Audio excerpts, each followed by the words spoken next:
time for the Les Mis vlog.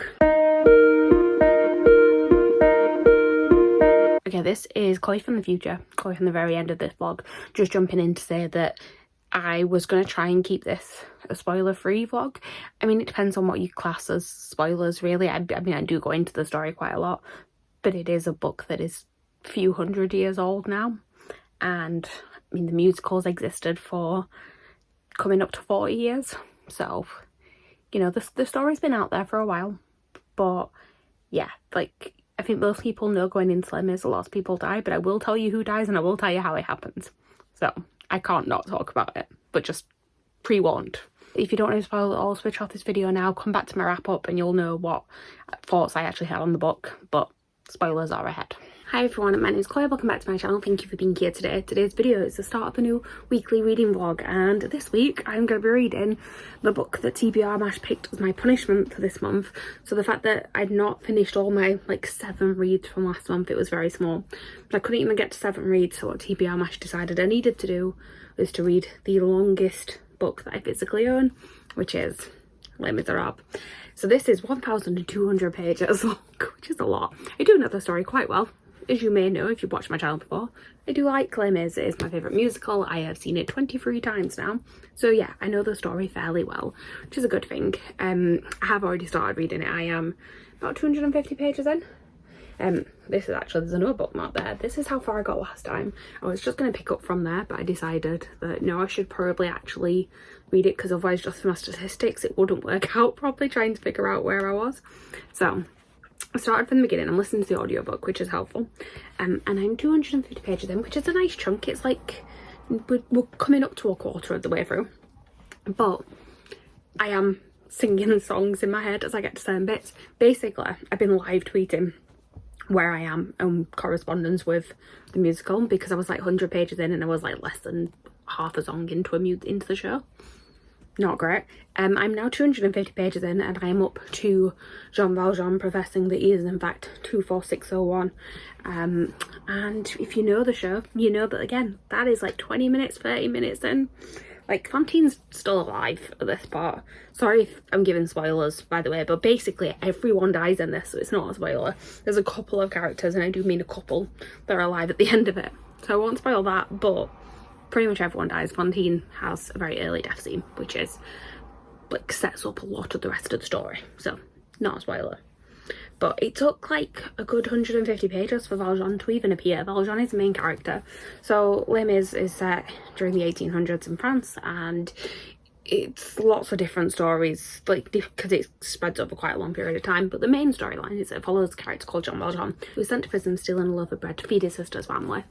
He ends up there for 19 years because he tries to escape, so he gets 5 years for stealing the bread, 14 years trying to escape. So when he breaks out of prison, he finds that he is held back. He has to present parole papers everywhere he goes, so no one wants to kind of treat him as a average citizen. He's shown kindness by this one bishop, and he decides to kind of run with it and create a new life for himself. And basically he's on the run for breaking his parole, but he does set up an actual decent life, and at this point he's a mayor of a town and no one knows that he's actually a convict. The rest of the story kind of follows him taking in a ward who is the daughter of Fantine, because as I said, Fantine dies, and it is about his relationship with her, and then also her relationship with the student called Marius, who is part of the student rebellions, because it's after the French Revolution, but there is still a lot of rebellions going on, so you kind of follow that, and it's just about these people living in France at this time and how all of their lives intersect. And as you can see, there's a lot to it, but there is also a lot that is possibly unnecessary. We had 20 pages on them just describing the bishop's house and the chairs that he has. I didn't really need that.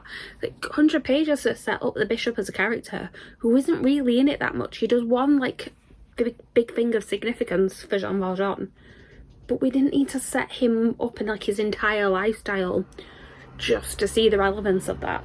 That's my only issue with it so far. I'm actually really enjoying it.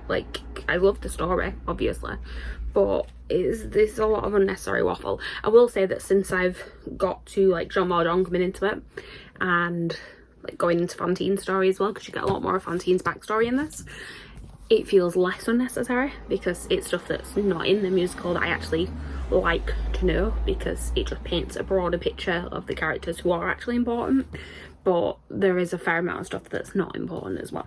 So that is pretty much all I'm going to update you on right now.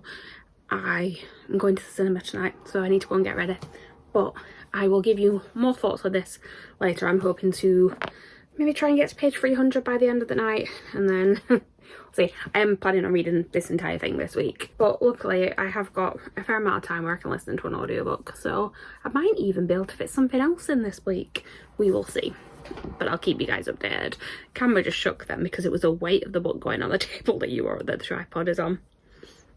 Hello, quick update because I am on my lunch break and I'm about to log back in, but Les Mis reading updates. I am now 200 and, well, actually no, last time I synced it up with the audiobook I was about 270 pages in, so I'm probably about 300 pages in now, which means I'm nearly caught up with where I got to last time. I'm also at the bit where it's just going through Waterloo for a while. It's a flashback to that, and I forgot about this bit. I didn't forget actually. This is one of the bits that slowed me down last time, that stopped me from carrying on because I just wanted it to, but like it sort of got into the story, then took a break for a minute.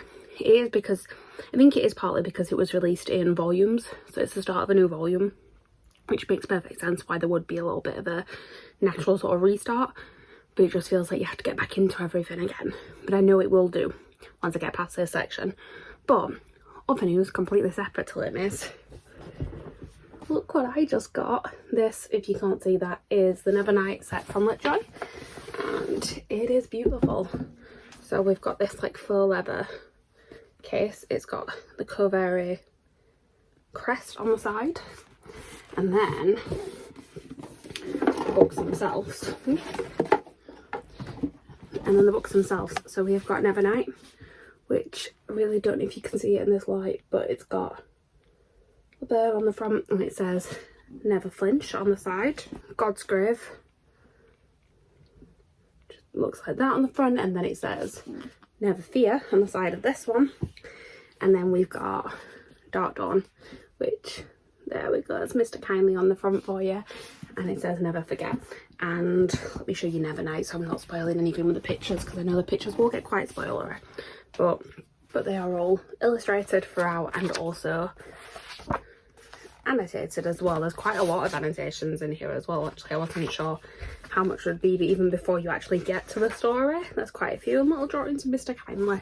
So, and obviously they are all signed as well. So very, very happy to have this set. I'm going to get back to work now and I'll give you proper updates later, but I just wanted to share my excitement of the Nevernight set. Hello, it is Wednesday. I don't think I've updated you since yesterday, maybe even the day before. Who knows? We're going to ignore the fact that I've clearly spilled something down my top. We'll just hide that. I'm still reading Les Mis. Of course I'm still reading Les Mis. I've actually made decent progress. I am, let me check, up to page 451, which means I have actually passed where I got last time. If you can see the two different bookmarks. Top one is last time, this one is this time. So I'm doing fairly well. It's got to a section that's basically what keeps happening is that these sections are just pointless. Like, none of the main characters in them it's supposed to be sort of setting the scene of the time and all of this, but some of them are fairly important. Some of them are just there for no reason. That's what this one feels like at the minute. Setting up this convent, I believe. To be honest, I've zoned out a little bit in the audiobook recently because I'm just like, okay, can we get back to a part I actually care about? And it's not just that I want to get back to the bits that are in the musical, because like if it's about one of the characters we're actually following, or like whether they're a main character or more of a side character or something like that, it's about one of them, I'm interested in it. It's when it's about somebody who is pointless to the story, or when it's not even really about a person. That's what some of it feels like, and it's just a little bit too much. It's not going to be a 5-star read, I think we know that. I think if it was a condensed version, like if I had an abridged version that cut out some of that other stuff and just had like the bits you actually need for the story, I think it could still be like a 700, 800 page book, but I do think there's a good chunk that doesn't need to be in it. But when I am into it, I'm really enjoying it, especially recently, like because with the main characters, all the stuff that's happening now is very much stuff that is in the musical, like stuff that's fairly crucial to the version of the story that they tell in that show. So it's nice because I'm familiar with all this stuff, and but you're getting that little like added extra as well. So yeah, I'm enjoying it. Just, it's not a perfect book, but it just rambles a little bit too much. Right now though, I'm not actually reading tonight. I barely read today, to be honest, because at work I've been doing, like, the past few days I've been doing like self-directed stuff where I could have an audiobook on while I was like working. Today I was observing, and obviously I had to actually listen to what I was observing, so I haven't been able to listen to it now. And then tonight, me and Meg are both going to watch a musical at the same time and discuss our thoughts. She's been trying to get me to watch Bearer Pop Opera. It's on YouTube, and yeah, she's convinced me to watch it tonight. Apparently it's very sad, and she was telling me how sad it was, and I'm like, you're not selling this to me. And her response was, your favourite musical is Les Mis, you can handle a bit of sadness. I'm like, fair enough. So I'm going to go and do that. I'm going to message her and tell her I'm ready to put it on. And I'll probably catch up with you guys tomorrow. I may give you thoughts on the musical later on. We will see. Hello. It is now Thursday afternoon. I am just about to go back to work after my lunch break. And I thought I'd give you guys a quick update. As you can probably see, by the way, I'm in a different background today. I've moved into the spare bedroom to use as an office because normally my dad used it, but he's not working from home today. So what you can see on the back there is my mum's collection of leaflets from all different shows she's been to. So it's not just me that's obsessed with theatre, it runs in the family. But speaking of theatre, I watched Bearer Pop Opera last night with Meg. It causes a lot of pain. She did warn me, but it does. I need to listen to the soundtrack more because I couldn't take it all in because of, like, I couldn't hear it properly because it's a bootleg recording. So I do need to listen to it so I can understand the words a little bit better. But I did enjoy it, if enjoy is the right word. I am also reading, obviously. I am now about 500 pages into this Les Miserables, and we're just getting to like the bulk of the story. 500 pages in. We're in Paris. Marius has appeared. I assume other students are going to appear soon. I'm enjoying it, but again, just too much stuff I don't need to know. But I'm intrigued to see. I feel like this is where there's some more differences from the musical. I know that like Marius as a character is different in this, and I'm intrigued because I don't know. I mean, Marius as a character in the musical is a little bit useless. I don't know if he's going to be better or worse. We will see. Okay, one last clip with the really bad lighting, so I look a lot more tired than I actually am. I am tired, but not quite this bad.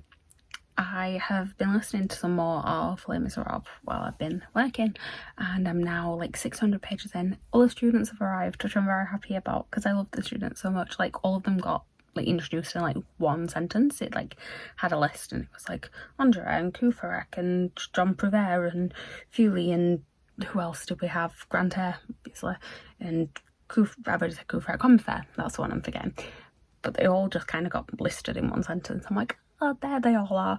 And then there was a sentence that said something about how it's time to shine a light on them before, wait, I'm gonna have to actually find it, because so it says, they formed a remarkable group, one which had vanished into the limbo of years that lie behind us. But at this point in our story, it may be of value to shed some light on their youthful countenances before the reader follows them as they plunge into a shadow of a tragic adventure.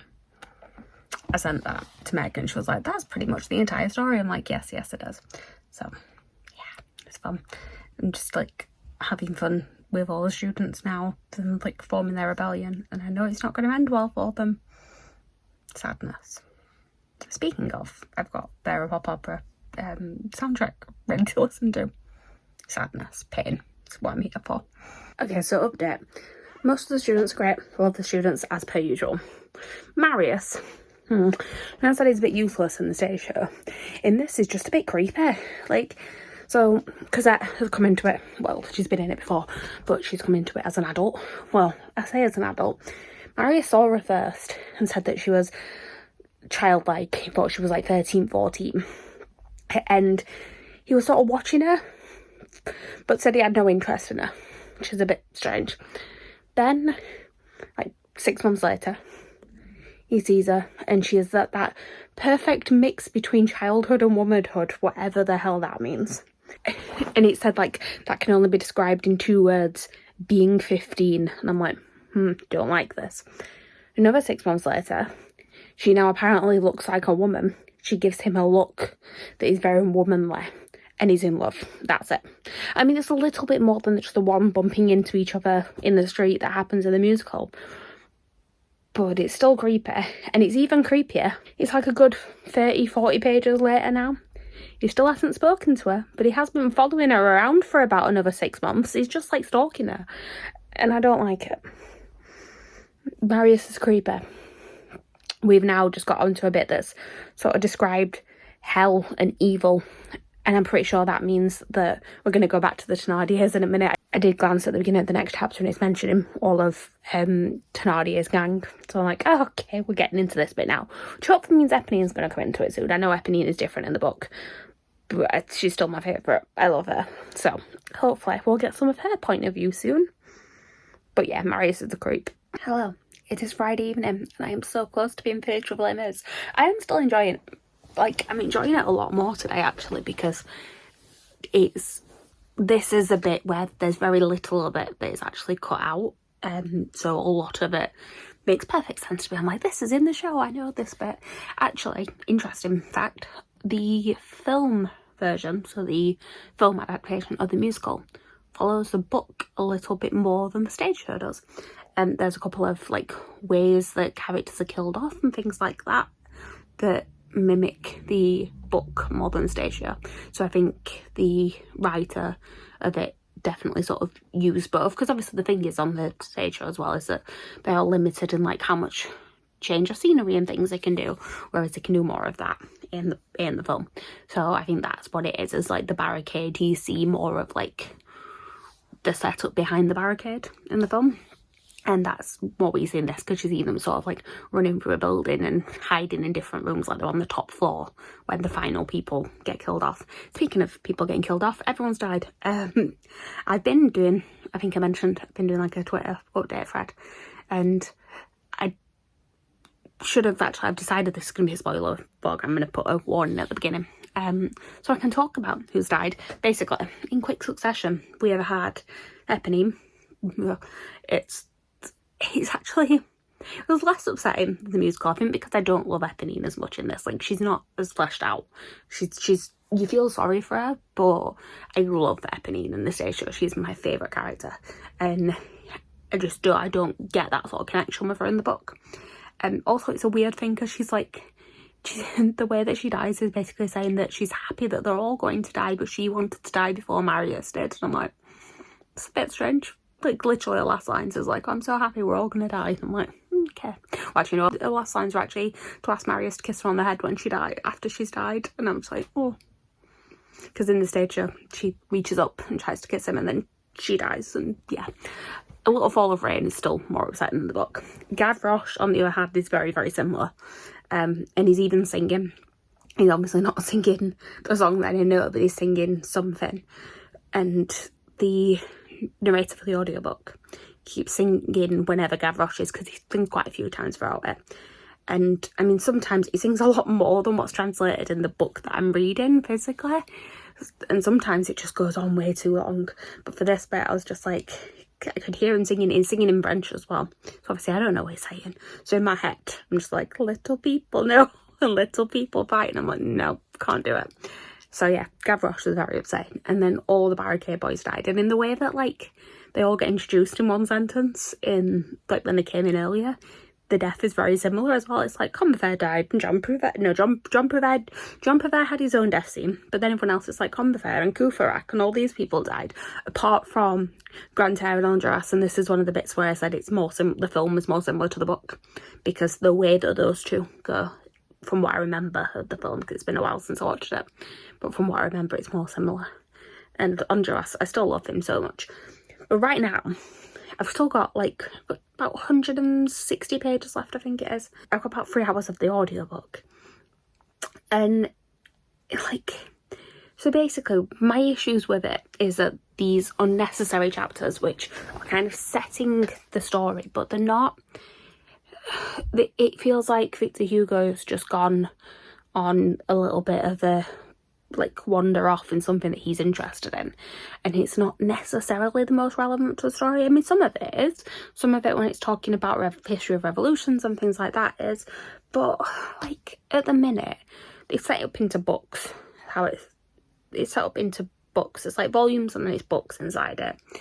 And this book that I'm reading at the minute is 20 pages long, and it is all about the sewage system in Paris. I don't need to know this much about the sewage system in Paris unless the characters are actually in it. The next book, the characters are actually in the sewage system.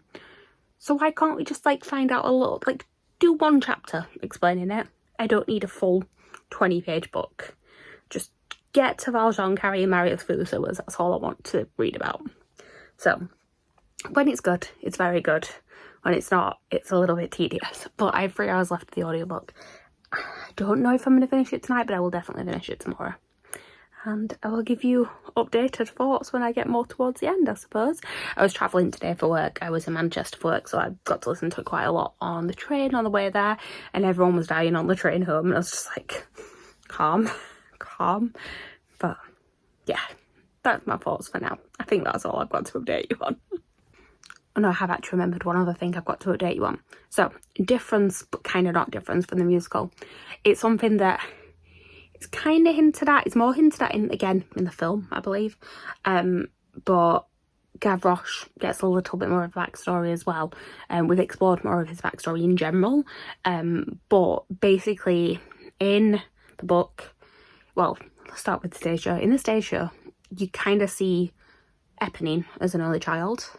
She's raised with Cosette, but you see her as an only child. And then Gavroche is just this little street urchin that you don't know who he belongs to. And again, I think it's in the film, you sort of see a lot more like looks between him and the Thénardier family. And it has been confirmed in the book, like as Eponine dies, she like tells Marius that she doesn't want Gavroche to know because it's her brother. And I'm just like, oh, that's very sad. You know that the Thénardiers had other kids and they kind of sold them on to someone for a while by the sounds of it. Thénardiers are not good people. Like the parents Thénardiers, they're not good people. But yeah, poor Gavroche. He has, like I said, he gets more backstory. It's all very tragic. And then and then he dies and it's not nice. So, yeah, poor Gavroche. Poor, like, just children of the Thénardier family. That's who I feel sorry for. Hello. I've done it. I finished reading Les Mis. I finished the audiobook at, like, midnight last night. So, hence why I didn't film a clip as soon as I finished it. I've ended up giving it 4 stars, which is pretty much what I thought for the majority of it. Like, whenever it went off on a tangent about stuff that wasn't integral to the story, I did get very bored. But when it was good, it was very good. So, I kind of had to give it a 4. Especially towards the end, like, it was... so much of it was kept in the musical towards the end of it. So I was like, oh, I'm very into this now because this is the story that I know and love. And yeah, I'm very happy that I have actually read it. I think it does give you that little bit of extra backstory to the show, but the show is still my favourite version of this story by far. Like, I want to watch a musical. I want to watch a musical tonight. I've got the house to myself and I'm like, which one should I watch? And then straight away I'm just like, I should watch Les Mis, really, shouldn't I? So I may watch the concert version of Les Mis tonight. Obviously the concert version, because I don't willingly choose to watch the film. But yeah, I have finished it. Go me. I am going to be starting a new book now. I'm going to be starting The Crooked Place by Alexandra Christo, which is not about TBR, but I do need to read it. So I've got the audiobook for it though, and it's only on the speed that I'll listen to it. It's probably about 4 hours. So if I don't get much of it read today, because I might not, because I've just filmed a video, that's why I'm sat here. And I need to edit that and put it up before this afternoon. So depending on sort of how much time I get to read, with me also wanting to watch Les Mis tonight, I may just read all of that tomorrow and really power through it. But I will let you guys know, keep you updated. I was going to film an unboxing for my Illumicrate today and put that up instead. But unfortunately, my Afterlight has come, but my Illumicrate has not, which is very sad. So I've got my lovely edition of Love on the Brain. It's not a spoiler, I don't think. I'm pretty sure it got announced. But I don't have my lovely pretty edition of Babel, which has also been announced this month. And I'm very upset about it because all my friends are getting theirs and I'm just like, I've been talking about Babel for so long, just let me have the pretty edition. I mean I do have a version of it here, but I want a pretty one. Anyway, I'm going to stop moaning. I'm going to tidy these books up and then go and edit, because this video needs to go up this afternoon. Not this one, the other one I've just filmed. But anyway, talk to you guys in a bit.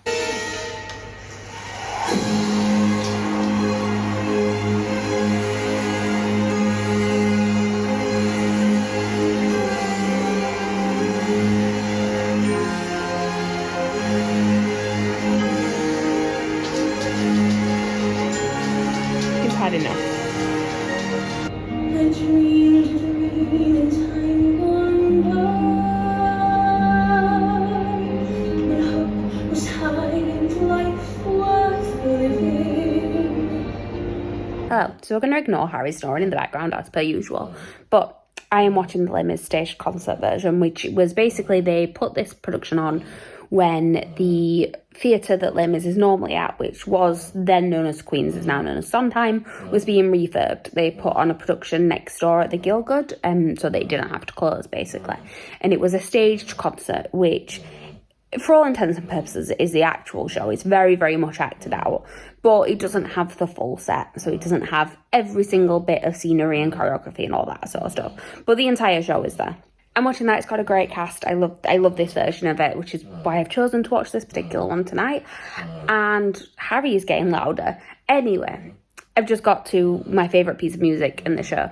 And it's just like one tiny little refrain. This is the thing with some of my favourite musicals. There tends to be like a repeated bit of music in it that I love. It's not necessarily like a melody that's being sung, it's like the actual music itself. It doesn't even have to be my favourite musicals, in all fairness, just some of my favourite pieces of music are from musicals like this. So like, for example, Cats is not one of my favourite musicals, but the actual like motif of Cats that runs through it all the way through is one of my favourite things. There's one in the last 5 years that I really, really love as well.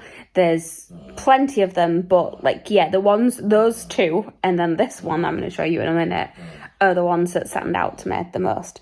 And this bit is actually at the beginning of the show as well, but this particular moment in the show, which is the very beginning of One Day More, because One Day More is the last song before the interval, and it's an amazing interval song as well, because like, for me, an interval song can make or break a show. So the interval song is obviously the last song at the end of Act 1, and you want to have the right vibe at the end of Act 1. You want to be like wanting to come back for Act 2. And One Day More, I will forever say, is the best interval song ever. Like you can keep your Defying Gravities and all of that. Like, I do enjoy that, but there is something about One Day More and everyone singing, all singing in counterpart, and it's so good. And when this particular piece of music comes on at the beginning of One Day More, and like it's when I know that like this song is coming, I like honestly get chills every time I'm at the theatre watching it. So I'm just going to play you this one. You're probably going to hear like this piece of music and be like, why? But this is one of my favourite things in the whole entire world, and I thought I would share it with you. Okay, so again, let's just ignore Harry snoring and hope you can actually hear it.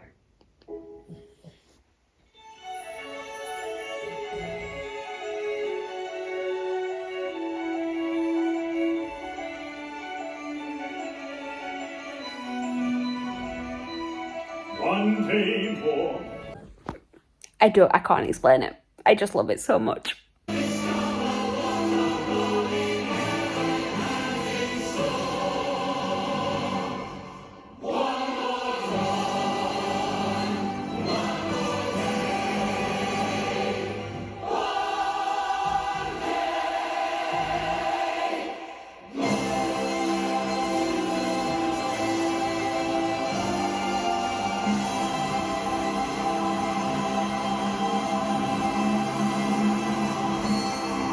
I just love it so much. I keep just forgetting to come on and end this vlog, and I also feel like I look progressively worse as this vlog goes along. I'm fine, I just got very dark shadows under my eyes and I don't know why. Well, I don't sleep, we all know this. But anyway, I thought I would come and actually wrap up this vlog. It's now Monday evening. I didn't film a clip at all yesterday. I was going to talk about the new book that I was reading, but then I realised, what is the point? I will throw that over into next week's vlog instead, and I will leave this as the Les Mis vlog that it is. So obviously I've already done a wrap up of the book. I gave it 4 stars. Didn't love it as much as the musical, but that was to be expected. But I'm very, very happy that I read it. That's the general conclusion of this. The last clips you're going to have seen are going to be me watching the musical on Saturday night. And yeah, when I rewatched it, like, it's still cemented in my mind that the musical is one of my favourite things in the whole entire world. And while I'm very happy that I've read the book, it's not going to be the musical for me. It's just not.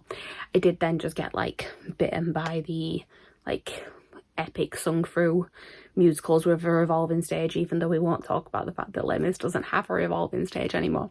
But I got bitten by that bug, so I watched Hamilton straight after Saturday night. Stayed up till like 2 a.m. watching Hamilton. Maybe that's why I didn't vlog anything yesterday. I was a little bit tired. But yeah, it's been a good week. As like terrified as I was when Les Mis came up on TBR MASH, I am actually still on track to finish my TBR for the month. I have 2 books left to read. One of them I have the audiobook for, and the other one is a novella. So I'm fully confident I'm going to get those done. And I've actually finally finished a book that I've been trying to read for 12 years now. I started reading it the first time I went to see Les Mis, which was in 2010. So yeah, I'm feeling pretty accomplished with that, which is a good feeling to end the week on, or start a new week, I suppose, because like I said, it is Monday now. So what I'm going to do is I'm going to say goodbye, and then I'm going to go and start filming next week's vlog. So thank you guys for watching. Please like, comment, subscribe, all that good stuff down below, and I will see you guys next time with a new video. Bye.